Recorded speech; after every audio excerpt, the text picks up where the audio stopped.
pray that you're doing well today. I pray God's blessings are upon you. And I pray today that we will be found doing what God has called us to do, and that is to share His Word with every person that we meet. I want to talk to you this morning from 2 Corinthians chapter 10, verse 5. It says, casting down imaginations and every high thing that exalteth itself against the knowledge of God, and bringing into captivity every thought to the obedience of Christ.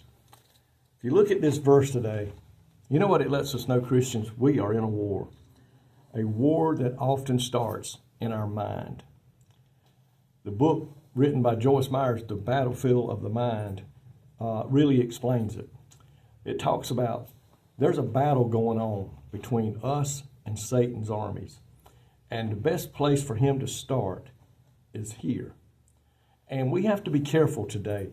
Failure for Christians to keep our thoughts in line with God's Word could bring us a lot of problems. It could hinder our work for the Lord. And we need to look at these 4 steps that I'm going to go through very quickly here about what we need to do. God knows every thought that is in our minds today. Think about that. He knows the thoughts, because in the Bible, when he was on earth, Jesus could know their thoughts before they said anything to him. And it says here, God's Word could needs to help us get our thoughts in place. Because it says in Psalms 94:11, the Lord knoweth the thoughts of man. Psalms 139 and verse 2 says, thou understandest my thoughts afar off.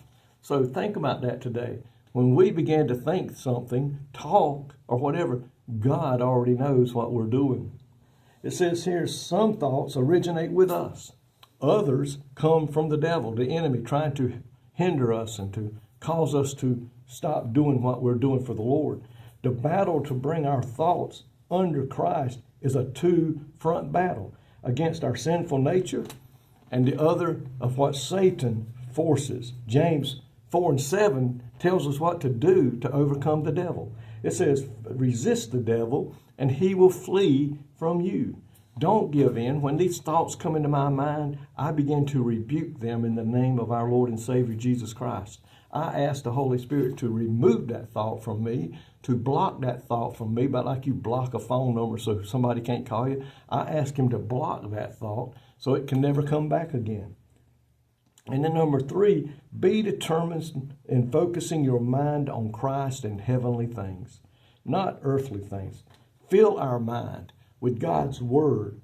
Fill our mind on things that are noble, that are excellent, that are praiseworthy. Let's focus our thoughts and everything within us on the good things found in God's Word. Don't let our minds become idle.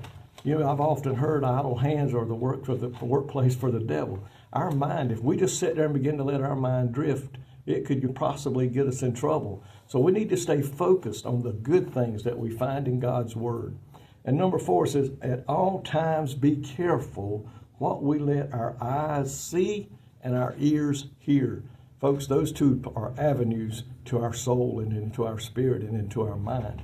So we must be careful. The psalmist in 101 verse 3 said, I will set nothing wicked before my eyes.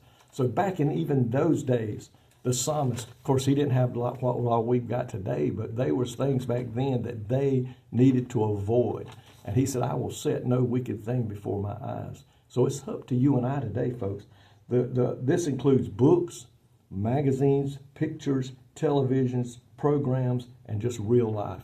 We must be careful to what we let our eyes see and our ears hear, because these things will get into us and then the devil will use them against us. So today, folks, we need to think about this. If we're in a battle, the devil knows if he can disrupt our minds, he can cause us to begin to worry, become anxious for things. He can cause us to begin to doubt our salvation. He can begin to make us doubt that we're saved and on our way to heaven. The devil is powerful. We don't need to give him 1 inch.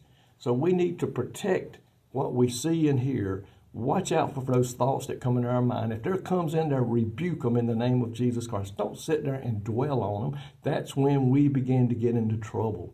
So let's ask God to help us today to fight that part of the fight that we're against. Lord, thank you today that you help us in the time of need. Lord, when we come to you and ask for help, you'll be there for us.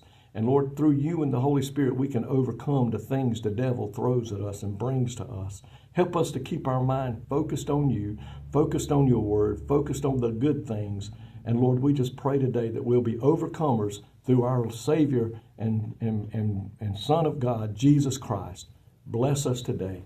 Help us to live the life that'll please you, and help us to witness to others about you. In Jesus' name, amen. May God richly bless you today is my prayer.